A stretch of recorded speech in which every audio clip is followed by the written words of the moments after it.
সকাল সকাল বাইকটা বের করে চলে গেলাম দোকানে। হ্যাঁ, কোথায় যাচ্ছি না, বাজারের উদ্দেশ্যে। হালকা হালকা বৃষ্টি পড়ছিল, কিন্তু সেটাকে উপেক্ষা করে চলে গেলাম এরকম নধরপানে একটা খাসি ঝোলানো দেখে। আহা, আর সিরাজদা দেখো, শুধু সলিড দিয়েছে, সলিড সাথে অনেক ফ্রি ফ্রি তেল। যাই হোক, নিয়ে এলাম বাড়ি। আর বাড়িতে নিয়ে এসেই শুরু হয়ে গেছে প্রস্তুতি। ব্যাস, দেখতে দেখতেই বৃষ্টি জমে গেছে। ঘরে খাসি, বাইরে বৃষ্টি, ব্যাস আর কোনো কথা আছে? প্রেসারে কষিয়ে সুন্দর করে নাও, এবার কড়াইতে দেখে নাকি ঝাঁকানাকা হবে। হ্যাঁ হ্যাঁ, সুন্দর। এটা একটা বড় ভিডিও হতে চলেছে। ব্যাস, তারপরে বনুয়ার সাথে চলে গেলাম আমার কেক শপে। মন জিনিসে গিয়ে মনের জিনিসের মতন সুন্দর একটা কেক নিয়ে নিলাম। আর বনু নিয়েছিল কিছুটা রাখি। হ্যাঁ, ওই দিন ছিল রাখি পূর্ণিমা। ব্যাস, রাখি বন্ধন লিখে ফেললাম কেকটাকে। আমার ওই পেস্ট্রিটাকে খাইয়ে দিল।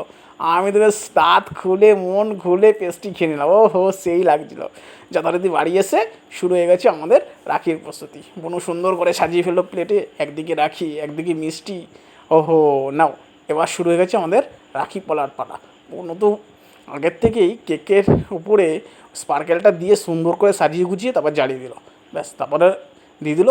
আর আমিও গিফট দিয়ে দিলাম। রাখি পরানো শেষ, বুনু আমাকে একটা গেঞ্জি দিয়েছিল। বেশ সুন্দর লেগেছে কিন্তু।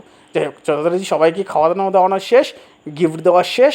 এবার কি, এবার যথারীতি আমার ভাই পা বাড়ি দিয়েছি, দে প্রণাম। ও প্রণাম লুটে নিল। তারপরে আমরা যথারীতি খেতে চলে গেলাম। ব্যাস, খাওয়া দাওয়া শুরু হয়ে গেল। খাসি রে খাসি, মুখে পড়লেই হাসি। খাসি রেই খাসি খাওয়া শুরু করলাম। আমার কিন্তু ভালো লাগছে, কারণ মুখে আমার হাসি আর পাতে আমার খাসি।